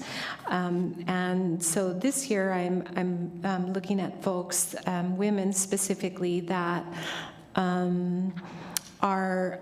have provided mentoring and just who have been great advocates for the different things in community that make community, such as youth mentoring and mental health and access to the various survival and thriving services. So if you're not watching them, I'm posting it on Facebook and Instagram.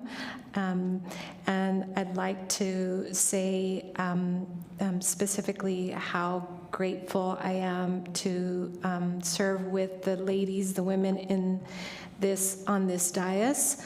I think what you do and continue to do every day, even though sometimes it's hard, is very honorable, and I see you every day in the things that you do, and I know it's not easy. So kudos to all of you. I think there was an email by Eileen Van Wee inviting us to the opening at Doniana Arts Council on the 8th in honor of Women's History Month. So please watch your email and try to get over to that our art installation. I think I've heard fabulous things about it. And Yvonne is whispering over to me, it requires an RSVP. And I do want to, Mayor, to Councilor Flores's comment about changing the name to Squaw. Changing the name, the street from Squaw Mountain to something more appropriate. I'd like for staff to work on that and work on that diligently and quickly and bring it back. If I remember correctly, it's been several years now that Councilor Flores, at that street being specifically in her district, I believe, has been working on that. And although I appreciate the work that it took to have a resolution specifically to address the street names and numbers and all the various things that come into that, I think that's something that I think needs to come very quickly to council. And with that, I'll turn it over back over to you, Mayor. Thank you, Mayor Pro Tem. I know what I was going to tell you. So I haven't forgotten about my State of the City address. and I was going to have it, but I think it was during spring break. So I've decided to, since it's my last one, I'll honor my father, whose birthday is March 30th. So I'm going to have it on March 30th. So it's a Thursday. Yeah. He was probably my biggest supporter, and would always get all these signatures. And he didn't do so good in fundraising, though. He could fundraise for the Special Olympics. He was their #1 fundraiser for that, but he was my #1 campaigner. So, Councilor Coran? Oh no, I'm sorry, Councilor Flores. Sorry, I skipped right over you. It's quite all right. I don't mind being confused thank you. So I just want to, actually, it was the name street that's so offensive was actually brought up by Councilor Bencomo, and I did thank her when I initiated the move to proceed to remove that street name. I think that we were way cited, or whatever the word is, derailed when the petitioners actually knee-jerked. The residents on that street actually took the affirmative action to not have the street change, and then it just so it took quite a while to get those wheels of progress to turn, and I do want to thank Mr. Nichols and again Mr. Weir for redrafting the 40 or how many many years? Yeah, 1980, 40 years, yeah, because 1980 was that resolution that allowed the residents to keep the name. But based on the revision, they won't be able to succeed should they reject the new name or this process. So I want to again iterate the request of Mr. Peely to move the city forward as expeditiously as possible to assure that we do have a change of name for that part of the city. And if it's possible, well, it is possible, but also it would be great to review the names of other streets, and I would also like to suggest to the Community Development Department to consult with people who speak Spanish or French or whatever the name is going to be, to consult with anybody who knows any modicum of Spanish, like Callejita Street. I mean, donnez-moi un break, as the French would say. But anyway, I just want to also say that it is Women's History Month, and the Doña Ana Arts Council is honoring the month. It's this Wednesday. Please RSVP. And I think that it's also wonderful that we had that resolution on COVID. I had to travel internationally a few times during that time.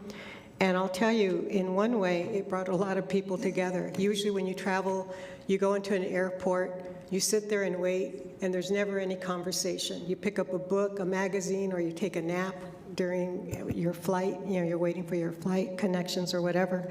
But people were actually talking. I mean, it was amazing. It's like, yeah, well, maybe we'll keep in touch type of thing. But yes, it was a terrible time, and I hope I think we all suffered psychologically in many ways. But anyway, thank you. That's all. Thank you. Thank you. Councilor Coran? Thank you. Just a few quick announcements. I'm very excited to go to a class of NMSU students did an assessment of public art across the city. I think I only have one public art item right now in my district, but I'm still gonna, I'm a little pouty about that, but the Animal Services Center will add one more. But I'm curious, I hope that folks might consider coming to support this student, the students from Dr. Samaniego's class, and it's Thursday at 9 a.m. in Davis Dolly Hall, which is probably one of the most beautiful buildings in the city of Las Cruces. Cruces, if you haven't had the opportunity to go there and see it. So I hope that my fellow counselors will join me there to support the students in talking about our public art and some of the needs that are a part of that. Other than that, we had the pleasure of having a budget presentation for the Animal Services Center on Friday, and I'm really excited about how that's moving along. And I look forward to the new center opening, which is on its way and coming soon, and increasing the sort of public space and services that folks can participate with there. And so please be on the lookout for that grand opening, including the dog park. And then I just want to go to the item related to name changes. When I first joined City Council, I came with a very intent hope to get rid of the racist name in Councilor Flores' district. And I quickly learned how systemic racism works. And so I just want to point to the idea that 40 years ago, this council looked different. 40 years ago, folks made different rules. Today, I would just like to point out that we have the opportunity to do something better and more thoughtfully, and I'm so glad to be here with you all to be doing that. And so I'm very excited about the opportunity to address that. And I would also just like to say we're coming for you next, Pistol Pete, whether people like it or not. That's what I'm going to say. So that's it for my comments. Thanks. Now I'm going to have a tough one with that one. So, Councilor Bincombe. Thank you. Yes, I just have a couple of things to say. I would also like to see a resolution regarding that particular street move forward. I think I was really disappointed last time around when the only thing at our disposal was to go to ask a bunch of non-Indigenous people if they thought this word was offensive. And here we are. So I would like to see that. I add my name to the list and would like to see that come forward. Two things. Right before the meeting started, Elizabeth Teeters, our Economic Development Director, told me that the MRA legislation passed unanimously the Senate floor, which is such a big deal, and now it goes to the House and hopefully to the governor soon. So I'll definitely be making my calls to our folks to continue to support that. So thank you a million, Elizabeth, for leading on that effort. And then the other thing I was going to say regarding the state legislature and the request from local citizens around a work session regarding police accountability, police oversight. I mean, the session's almost over, but if in the event that there are pieces of legislation that are passed that will impact our municipality, I think we should have a work session to discuss those things and potentially other policies that we would like to see move forward here in the city. I continue to reiterate that I don't support basically another bureaucratic process that would be a citizens oversight committee. It's what I believe it would ultimately do. And honestly, the Albuquerque City Council just a few weeks ago voted unanimously to abolish the existing civilian police oversight agency and instead create a new civilian police oversight advisory board, making that board inherently have less power and fewer members than the previous one. And I believe that happened probably because they don't work and they just create more bureaucracy. And I don't, when I say that, I don't want people to hear me say, you don't care about bringing better policing. That is not what I am saying. I am simply saying that if we are going to spend time, resources, and effort, that we bring something that is meaningful. But Mayor, I do think it's important that we have a work session. And what I'll do is, in order for it to be more specific, once the session is over, if there are any pieces of legislation statewide that pass, ask for a work session on those and any other things that this council may want to see. Thank you. Thank you, Councilor. And what I was inviting Peter Goodman to do is just to meet with me, and I'll meet with his group, just so I can understand, and I emailed him earlier, so he can find out from OIR how a hybrid works. And I just want to, in all fairness to himself and a few of the others, I just want to at least, I don't want to just shut the door on anything. I want to just hear what it is, what it's about, and how it works. And I'm sure OIR, if they did participate, would charge. So, Councillor Graham? This one? Oh, there. Oh, you're pretty special. Are you going to sing for us? I know I'm gonna go down and do some interviews. No, but if I have the opportunity to have this, I am super gonna use it. So thank you, people in the booth, when my mic was failing me. Also adding voice of support, Councilor Flores, thank you for your work moving this forward. So please add me to that tally, although I do feel a little personally attacked today because I keep hearing about how things that are over 40 years old really need to be updated. Codes, councils, apparently me. I was like, oh boy, yeah, but it's true. Just two quick comments. First of all, recognition and a comment about our amazing city clerk. Can I get a round of applause? Christine, what doesn't Christine do? And actually, that's exactly where I'm headed. Our city clerk has so many different jobs, takes care of this council and the city in so many different ways, but one of those jobs is not making sure that boards, committees, and commissions have all of their vacancies filled. And there has been some confusion about that recently. That is not the city clerk's role. So boards, committees, and commissions that have vacancies, that is incumbent upon those of us who have those vacancies or other members of the board to recruit full membership. But Christine, for the other 12,000 things that you are assigned to do and do with such grace and expertise, I thank you. Second comment, I'm going to talk a little bit about journalism. And just give me a sec here. Not you, Justin, don't worry. No, and I'm referring specifically to reporting around the Mano y Mano program that has been floating around. And I want to make it clear at the top that I am not in any way criticizing residents who have reached out to me as a result of this reporting. I understand because I think that the way that it was framed was specifically to broker outrage. A local, an area, regional, I'll say, media outlet carried a story about Mano y Mano back in January, and it didn't really seem to get a lot of traction. I was aware of the story. I know that members of city staff and amazing council colleagues had response to it, but I guess it didn't get enough attention because the story was recently recycled and republished, and then added a little moral panic to the Mano y Mano program, and it appeared to be that the reporter was just quoting themselves about the possibility of dangerous people being turned loose in our community.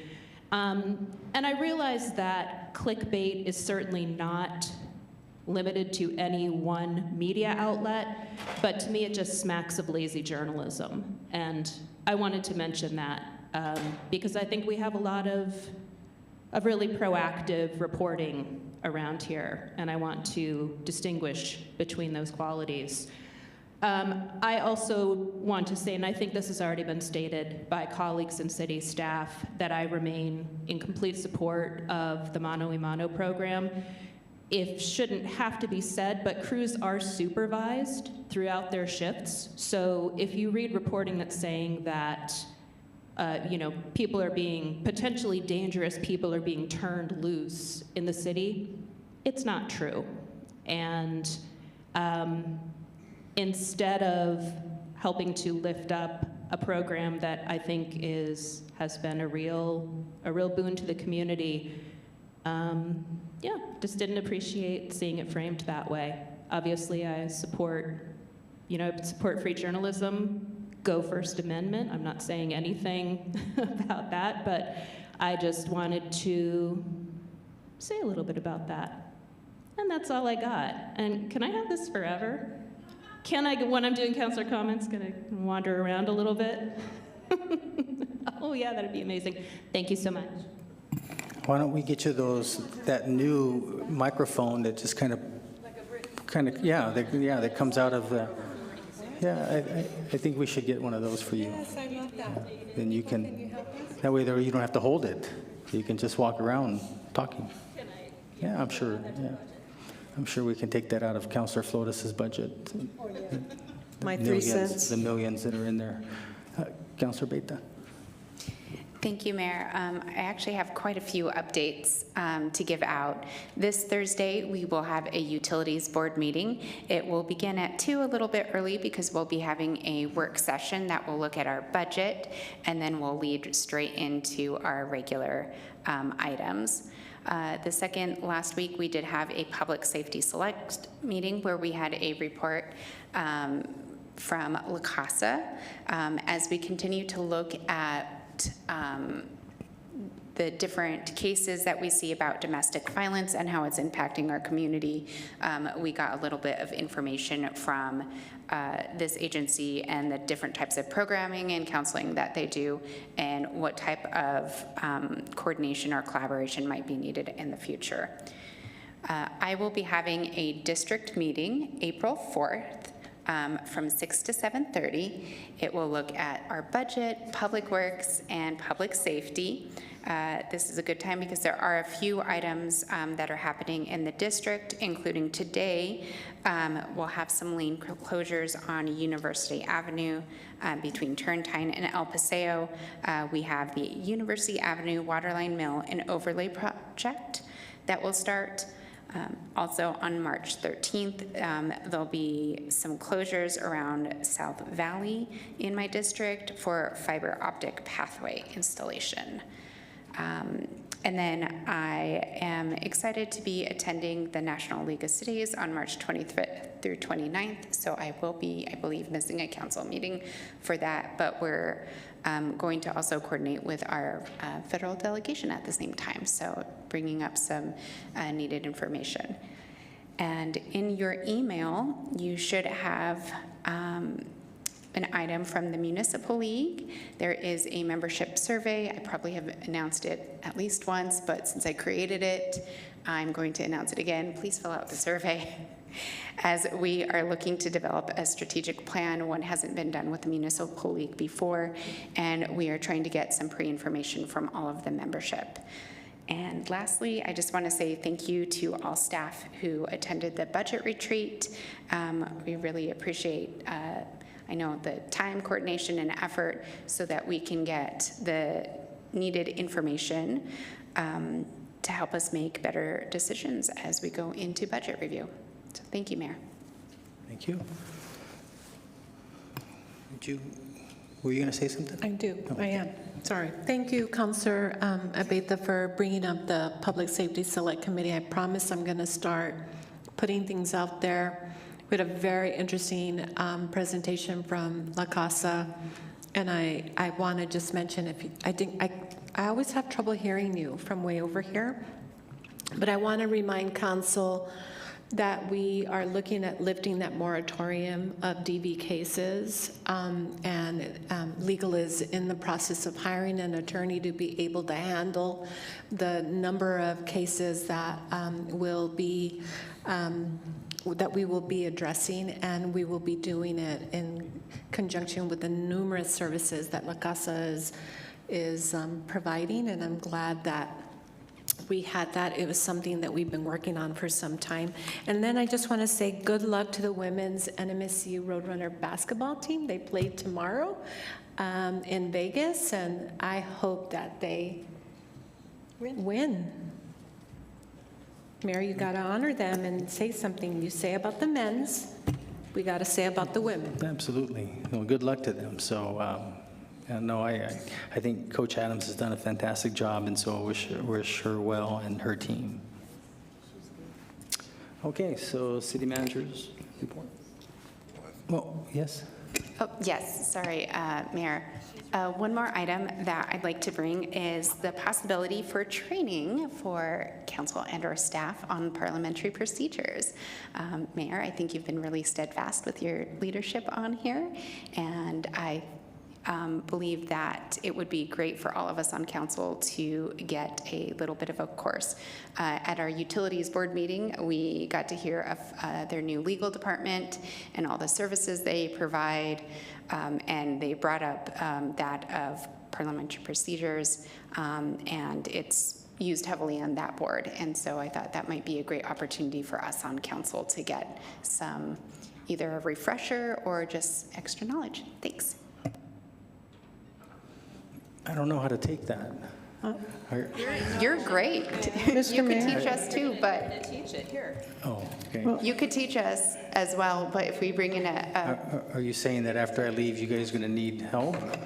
I'm saying that we are great, but it's never a bad idea to get a little bit of training. And they're sticklers, so they'll hold us to task. May I comment on that? What? May I comment? Sure. Well, as far as parliamentary procedure goes, Robert's rules of order are used, but they're only guidelines. So anything that just isn't extremely out of order, or if it's not consistent with your agenda, should fly. So I'm sorry to hear that your utilities board is having that problem, but none of my boards are having that problem, because I just alert them to Robert's Rules of Order. It's not a law. I mean, anything that just violates the agenda or someone being terribly out of order is pretty much the rule. But, oh well, those are Yvonne's Rules of Order, not Robert's. Seriously, I Robert's also want Rules to of add Order. something. You wanted to say something? So, since we're running pretty good on time, I want to share a funny story with you. Why I had learned the OMA pretty good. So I'll go back to my I did? I already told you? Oh, the very first meeting as a county commissioner in 1993, we were electing a chairman. It was my very first meeting, and one of the commissioners said, hey, well, let's just do this in secret ballot.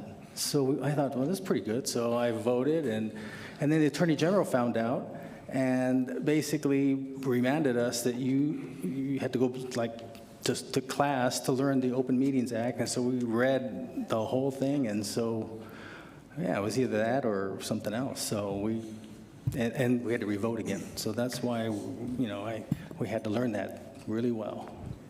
So, all right, Ifo. Thank you, Mayor. So I've asked Barbara to have a standing, maybe legislative update throughout the session. And I don't think there's much update, but just want to turn some time to Barbara to see if there's anything she'd like to share. Thank you so much, Ifo and Mayor and Council.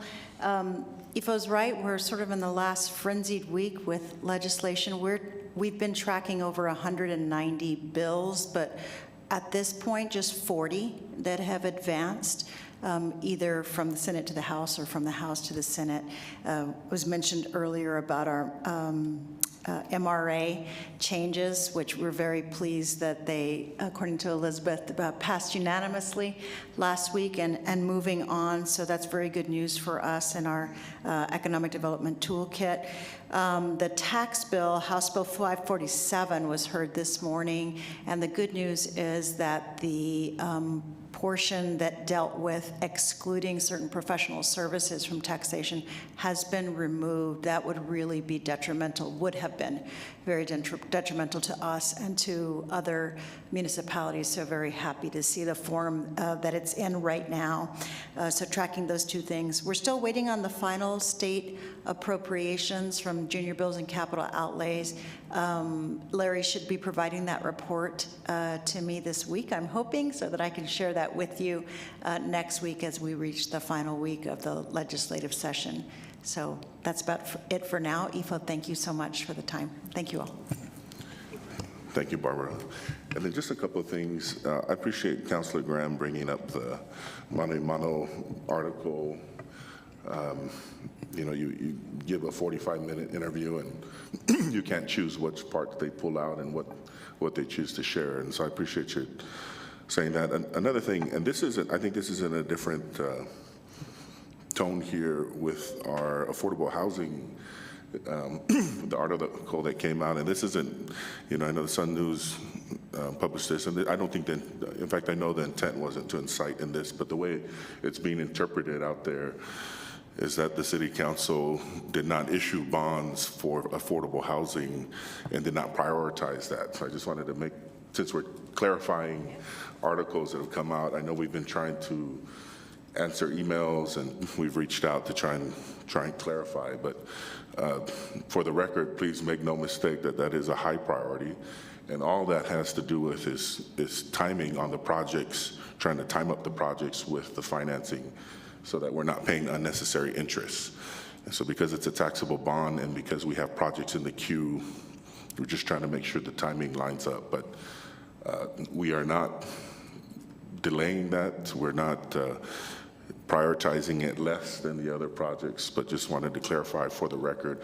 Again, we've been trying to respond and trying to help that interpretation be correct out there. And so just since Councilor Graham reminded me of another instance where it can be misinterpreted. And then just update with our OIR discussion contract. We did talk a little bit about that and our public safety, what we're doing. We have taken consideration what the council has talked about. We're proposing, it'll come as it takes form a little bit more in the next couple of weeks, but we've talked about more community outreach, expanding the scope a little bit further to address some of the issues that were discussed. And so that's going to be coming forward. I think we should have a proposal here in the next couple of weeks. And then the only other thing, just a reminder, I will be taking my 2 weeks and will be out from March 13th to the 26th, just to align with my kids' spring break. And so next 2 council meetings or work session in council, I won't be here, but I'll leave Ikani as acting city manager for those 2 weeks. Thank you, Mayor. So 50% raises and everybody gets a few days off, Ikani? Is that what it is? Okay. If there's nothing further, entertain a motion to adjourn. Move to adjourn. So moved by Flood. Is there a second? Second. Motion made by Councilor Flota, second by Councilor Abeyta, that we adjourn. Christine? This is on the motion to adjourn the meeting. Councilor Abeyta? Yes. Councilor Graham? Yes. Thank you. Councilor Bencomo? That was my mic drop. Yes. Councilor Graham? Yes. Councilor Flores? What? Yeah? Yes? Should I say yes? Yes, okay. please. Yes. Councilor Gondeta? Yes. Mayor? Yes. Okay, we are adjourned. It's 3:07 p.m. Thanks.